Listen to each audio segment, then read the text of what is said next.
Hello, readers of Every Word, and welcome to Every Word 365. I'm your host, Christina Madsen. Today we are reading Genesis 25 through 26.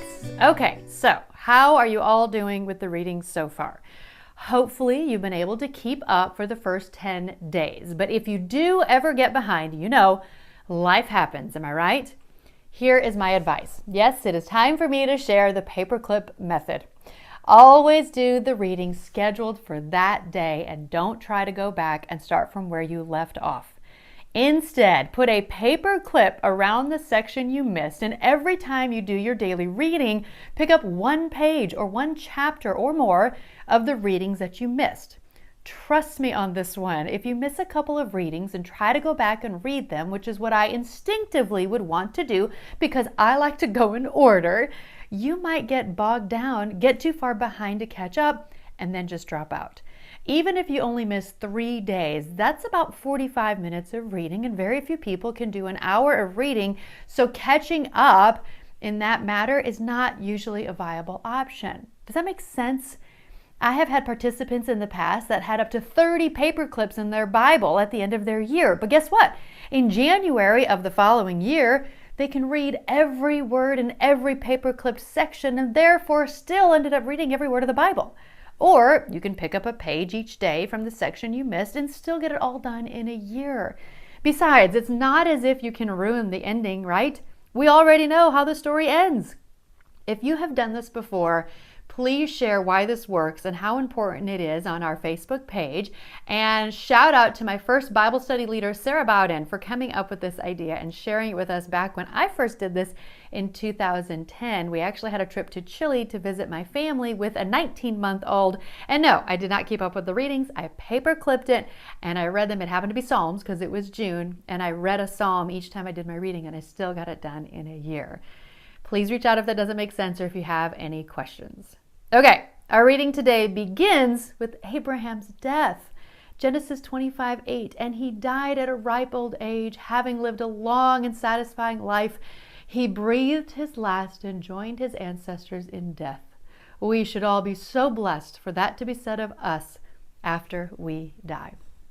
Also, did you know that Ishmael, Abraham's son with Hagar, is considered to be the ancestor of Arab people, where Islam came from? Really makes you think twice about this verse in Genesis 16:12. This son of yours will be a wild man, as untamed as a wild donkey. He will raise his fist against everyone, and everyone will be against him. Yes, he will live in open hostility against all his relatives.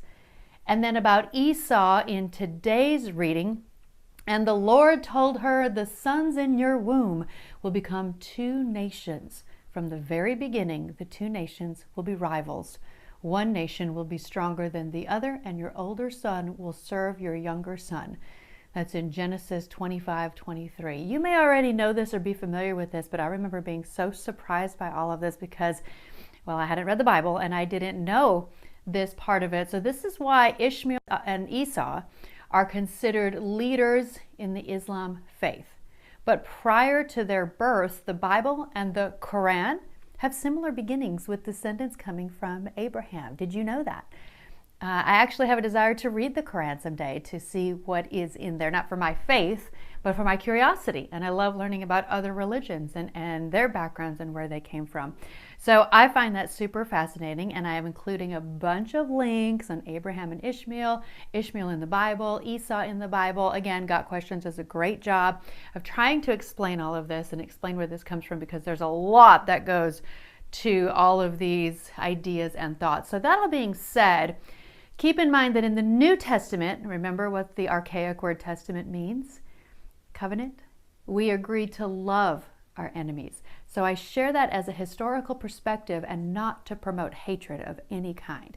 I hope that makes sense, and I hope that you can dig, like I said, for historical record and not for anything else or hatred or any of that kind of thing. I just find it fascinating.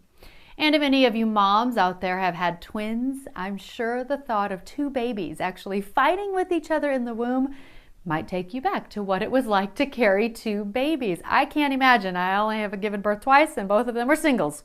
So If you have experienced that, and if it felt like they were fighting, you feel free to share in our Facebook group.